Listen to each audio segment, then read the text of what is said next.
अगर कोई भारत पर वापस हमला आतंकवादी करेगा तो हम कड़ा और स्पष्ट जवाब देंगे और उसी भाषा में देंगे, क्योंकि दुनिया भर के देश मानते हैं आतंकवाद अच्छा या बुरा नहीं, आतंकवाद होता है जो निर्दोष लोगों की जान लेता है। आतंकवाद जड़ से खत्म हो और दुनिया भर में खत्म हो, इसलिए दुनिया भर के देशों ने सहमति जताई है। कतर, साउथ अफ्रीका, इथियोपिया और अब इजिप्ट में ये जो सर्वदलीय डेलीगेशन भारत से आया है सांसदों का, ये अलग अलग भाषाओं, अलग अलग विचारधाराओं, अलग अलग दलों, अलग अलग क्षेत्र से आने वाले लोग हैं, लेकिन 140 करोड़ भारतीयों का एक स्पष्ट संदेश लेकर आए हैं, दुनिया भर में सच्चाई बताने कि कैसे सीमा पार से पाकिस्तान के द्वारा प्रायोजित आतंकवाद बार बार भारत के निर्दोष लोगों की जान लेता है।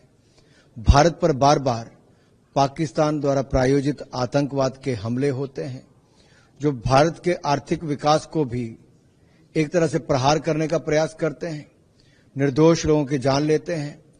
और जो हम लगातार शांति बनाने का काम करते हैं, भाईचारा बनाने का काम करते हैं, सद्भावना का काम करते हैं, उसको बार बार चोट पाकिस्तान द्वारा पहुंचाई जाती है। इन सब पे पाकिस्तान किस तरह से शेल्टर करता है, संरक्षण देता है आतंकवादी संगठनों को। और पहलगाम हल्के में जो आतंकवादी संगठन था द रेजिस्टेंस फ्रंट, वो भी पाकिस्तान की सरजमीन से चलता है।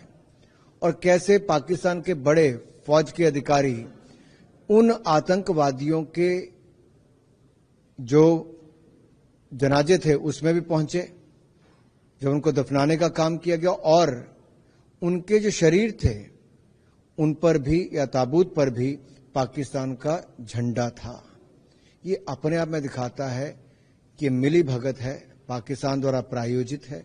और दुनिया भर के देशों में एक संदेश तो स्पष्ट गया है, सबने एक स्वर में आतंकवादी हमले की निंदा की है, भारत के लोगों के प्रति अपनी संवेदनाएं दी है और अपना विश्वास व्यक्त किया है कि वो भारत के साथ आतंकवाद की लड़ाई में खड़े हैं।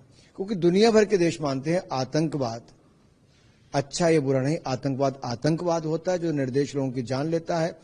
और किसी देश द्वारा प्रायोजित अगर आतंकवाद हो तो लड़ाई कितनी मुश्किल होती है। इसलिए एक ग्लोबल कोएलिशन ऑन टेररिज्म जो है कि सबकी एक जैसी सोच हो, टेररिज्म की परिभाषा सुनिश्चित हो, और टेररिज्म के खिलाफ जब भी कोई कार्रवाई करने सब देशों को एकजुट होना चाहिए। ऐसा ना हो कि जैसे यूएनएससी की लिस्ट में 52 पाकिस्तान की सरजमीन से चलने वाली टेररिस्ट ऑर्गेनाइजेशन है, टेररिस्टों के नाम हैं, उसके बावजूद भी पाकिस्तान कोई कदम नहीं उठाता। जब ये सारी बातें सबके सामने आती हैं तो पाकिस्तान का घिनौना और असली चेहरा जो आतंकवाद को बढ़ावा देता है सबके सामने आता है। अच्छी बात यह है कि हम इजिप्ट के फॉरेन मिनिस्टर से मिले, लीग ऑफ अरब स्टेट्स उनके सेक्रेटरी जनरल से मिले, सांसदों से मिले, सेनेटर से मिले, थिंक टैंक से मिले, फॉर्मर डिप्लोमेट राजदूतों से मिले, सिविल सोसाइटी के लोगों से मिले, पत्रकारों से बातचीत हुई।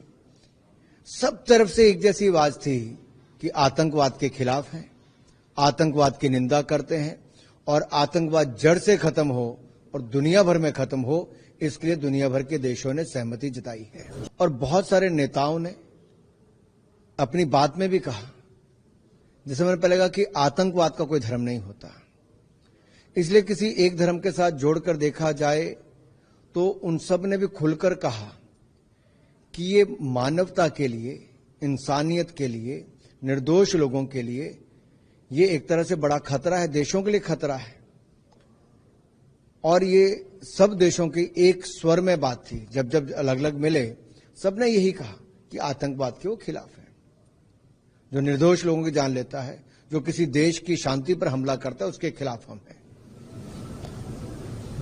लेकिन जो आगे आने वाले दिनों में जो एक तरह से जो संदेश लेकर जो आप लोग जाएंगे, अलग अलग जो डेलीगेशन जाएगा, तो इसका क्या एक तरह से कंक्लूजन क्या देखा जाए आने वाले समय में? क्या पाकिस्तान के बीच पे दबाव बनेगा, पाकिस्तान ऐसी हरकतों से फिर बाहर आ जाएगा? देखिए, सर्वदलीय जो प्रतिनिधि मंडल सांसदों का था, उसका एक काम था, सच्चाई दुनिया के सामने रखनी है, फर्स्ट हैंड इंफॉर्मेशन देनी है, मित्र देश हैं उन सबको बताना है। और अलग अलग, चाहे कोई मंत्री है, कोई किसी पॉलिटिकल पार्टी का पदाधिकारी है, जर्नलिस्ट है, आम जनता है, या फिर इंडियन डायस्पोरा है, इन सभी को सेंसिटाइज करना है कि सच्चाई क्या है और भारत एक विक्टिम कैसे है पाकिस्तान द्वारा प्रायोजित आतंकवाद का। और भारत ने अब जो न्यू डॉक्ट्रिन जो तय की है, जो न्यू नॉर्मल है कि अगर कोई भारत पर वापस हमला आतंकवादी करेगा तो हम कड़ा और स्पष्ट जवाब देंगे और उसी भाषा में देंगे। दूसरा, अगर कोई देश द्वारा प्रायोजित आतंकवाद हो या आतंकवादी संगठन हो, इसमें हम कोई अलग अलग नहीं देखेंगे, एक ही नजरिए से देखेंगे, क्योंकि दोनों की सोच आतंकवाद को बढ़ावा देने की है। तीसरा, जो न्यूक्लियर पावर के पीछे ये आतंकवादी संगठनों को शरण देकर, प्रशिक्षण देकर और सीमा पार आतंकवाद बढ़ाने का काम जो देश करता है, वो अब ये भी समझ ले कि परमाणु धमकी चलने वाला काम नहीं है। हमें 140 करोड़ भारतीयों की सुरक्षा हमारी प्राथमिकता है, भारत की सीमाओं की सुरक्षा हमारी प्राथमिकता है। और ये स्पष्ट संदेश हमने दुनिया भर के देशों में दिया है, भारत अपने देश के लोगों की सुरक्षा के लिए, देश की एकता अखंडता के लिए और देश के विकास और शांति के लिए हर वो कदम उठाएगा जो उठाने की जरूरत है। भारत वो ताकत है और हम कभी किसी पर ना अतिक्रमण करते हैं ना आक्रमण करते हैं। हम शांति प्रिय देश हैं, लेकिन हमारी शांति को कोई भंग करेगा तो हम भी शांत नहीं बैठेंगे।